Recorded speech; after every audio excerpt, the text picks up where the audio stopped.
Olá, bem-vindo ao segundo módulo do nosso curso. Aqui a gente vai falar um pouco mais sobre a teoria da música, sobre como funciona, como a gente usa, como a gente escreve algumas coisas e analisa algumas outras. Primeiro é importante então a gente entender melhor o que é música.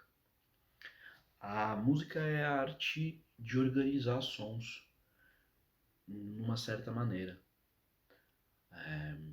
E aí, portanto, vamos entender, ainda antes disso, o que é o som.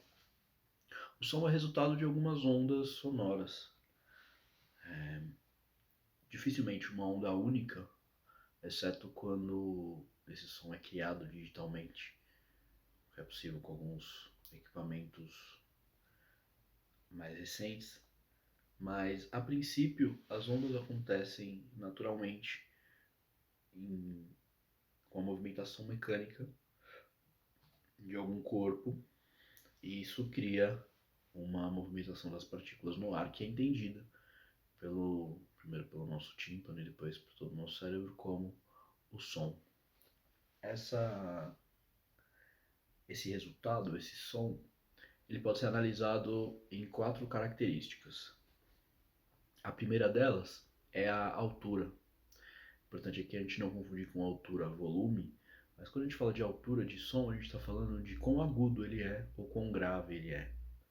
Isso vai depender especificamente da frequência das ondas da qual resulta esse som. Ondas com frequências mais altas, ou seja, com maiores vibrações por segundo, vão criar um som mais agudo, frequências mais baixas vão criar um som mais grave.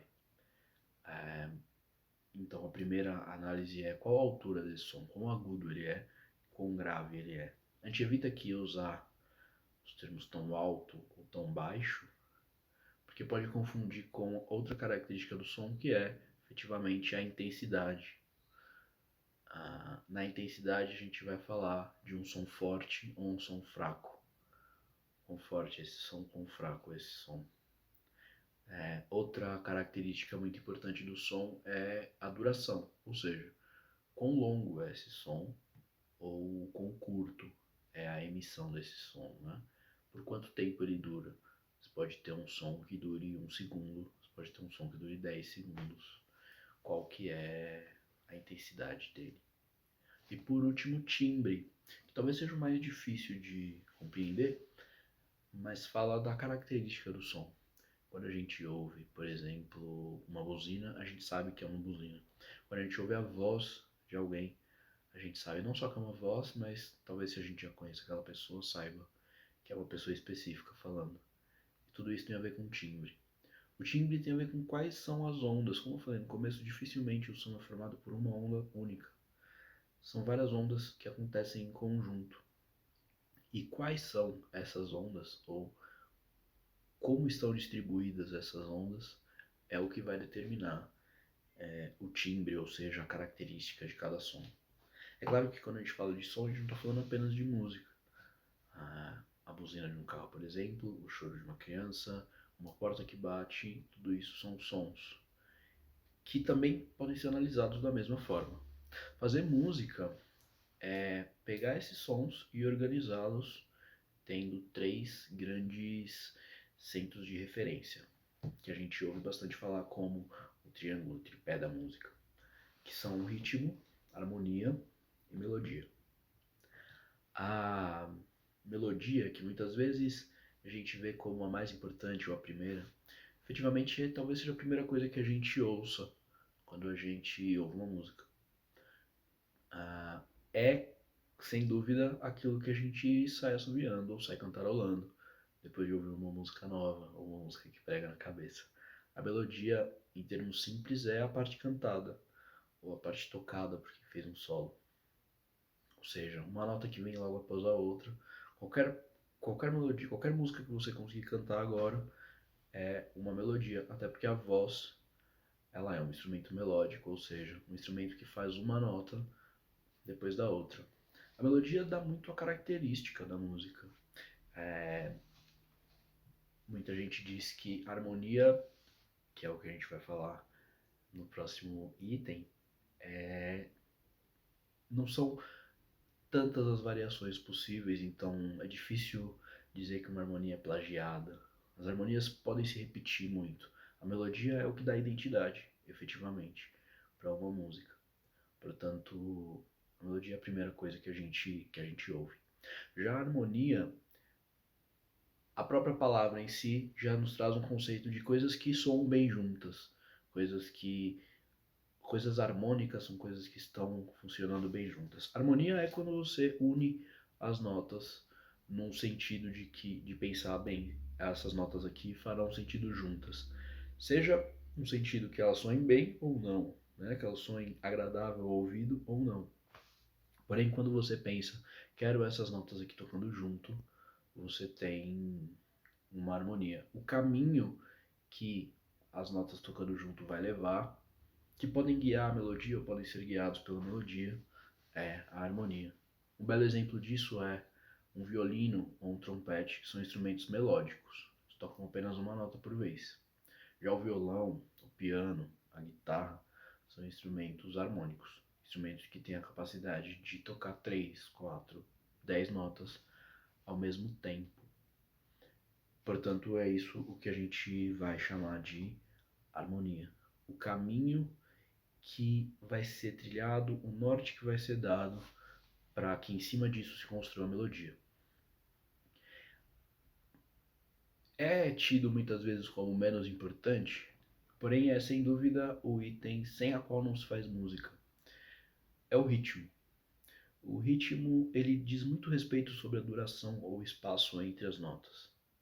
Ou seja, qual que é, o que eu vou tocar? Eu vou tocar uma melodia, mas vou tocar ela rápido, vou tocar ela mais lento, vou tocar ela uma nota, depois um espaço grande, depois mais uma. Isso é o que vai determinar o ritmo. E o ritmo é característico, se não de cada música, mas ele é a maior característica de estilo. Sem dúvida, a primeira característica de qualquer estilo musical vai ser o seu ritmo. Por isso, e dessa forma, aqui nesse curso especificamente nós vamos tratar com ênfase no ritmo e nas fórmulas rítmicas, em como se analisa, escreve, como funcionam os ritmos. É extremamente importante que a gente perceba que as músicas que foram trazidas pelos escravizados tinham uma forte influência rítmica, tinham uma importância rítmica muito grande. Instrumentos de percussão, instrumentos rítmicos que formaram grande parte da nossa cultura e da nossa música. Por isso, as rítmicas são tão ricas, não só no Brasil, mas em toda a América Latina. A gente tem rítmicas das mais variadas, das mais ricas e das mais estudadas em todo o mundo, sem dúvida. Então a gente vai falar um pouquinho mais sobre como funciona e o que é a rítmica. Antes da gente entender rítmica ou de a gente conseguir fazer um ritmo, é importante a gente ter um conceito em mente, que é um conceito de pulso. Pulso é uma coisa bastante abrangente, é talvez a nossa primeira referência sonora, é a nossa primeira referência de música já. Quando a gente está ainda na barriga da nossa mãe, a gente ouve um coração bater, o coração dela batendo. E isso é um pulso. Não por um acaso a região do nosso corpo onde a gente mede, ou a gente tenta sentir a pulsação, se chama pulso. Porque aqui tem algo pulsando. Pulso é toda essa vibração que acontece repetidamente. Tum, tum, tum, tum. O caminhar, os passos, podem ser chamados de pulso. O bater do coração, um pulso. O bater de uma máquina, um pulso. Toda a grande repetição de fenômenos aqui sonoros, mas não necessariamente sonoros, podem ser chamados de pulso. Por que isso é importante para a música? Porque quando você está tocando sozinho, ainda é possível tocar sem definir um pulso. É possível tocar de uma forma bem livre. Isso tem inclusive um nome, ad lib.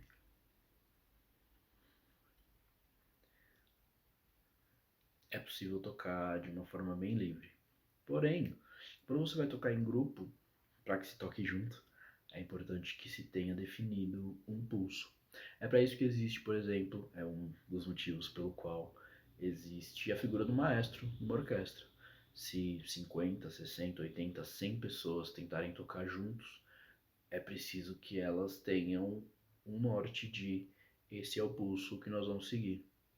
O maestro faz essa função na orquestra, além de muitas outras coisas. Se não tiver maestro numa formação musical, alguém vai estar dando pulso. Pode ser o baterista, pode ser alguém que está tocando e que vai ter essa função, mas sempre vai ter definido um pulso. Na música, a gente vai usar o termo batidas por minuto para definir qual que é a velocidade desse pulso, ou seja, de quanto em quanto tempo tem uma repetição. O pulso é o que vai determinar se uma música é rápida ou lenta, ou seja, pulsos com BPM ou batidas por minuto mais altas, por exemplo, 120 batidas por minuto são 2 batidas a cada segundo. É uma música mais rápida, 60 batidas por minuto, uma batida por segundo, é uma música mais lenta. Em cima disso é que vai ser tocado o ritmo, em cima disso é que vão ser tocadas as melodias. Então, se eu tiver eu posso tocar o mesmo ritmo a 60 e a 120 batidas por minuto. Só que a 120 eu vou tocar esse ritmo 2 vezes mais rápido. O ritmo não é efetivamente o pulso. O pulso é o que vai determinar a velocidade desse meu ritmo. Em cima disso é que a gente vai tocar as nossas notas. E aí cada ritmo pode ter variações em cima disso. Por exemplo, posso ter um ritmo em que eu toco 2 notas em cada pulso. Isso sendo uma pulsação, eu posso ter um ritmo em que a cada pulso eu faço 2 notas. Tá, tá, tá, tá, tá, tá, tá, tá. Ou posso ter um ritmo em que a cada pulsação eu faço uma nota. Tá, tá, tá, tá. Posso fazer uma nota a cada 2 pulsações? Tá, tá. Ou tá, tá, tá, tá, tá, tá, tá, tá, tá, tá, tá, tá, tá, tá, tá, tá, tá, tá, tá. Qualquer variação disso, qualquer mistura. E aqui eu estou fazendo algumas variações simples e algumas misturas simples dessas possibilidades que a gente vai chamar de célula rítmica. Ou seja, qual que é a estrutura, qual é a duração das minhas notas dentro do meu pulso. Isso vai variar de forma absolutamente abrangente. Tá, tá, tá, tá, tá, tá, tá, tá, tá. Qualquer ritmo que eu quiser criar em cima dessa minha possibilidade, em cima dos meus pulsos. Como é que a gente vai escrever isso? Porque fica muito mais fácil de entender e de passar as rítmicas e as pulsações quando a gente consegue colocar isso no papel de alguma forma. Portanto, a gente, antes de mais nada, define uma figura para valer um tempo. Na música, a duração das notas é escrita a partir de qual figura a gente vai utilizar.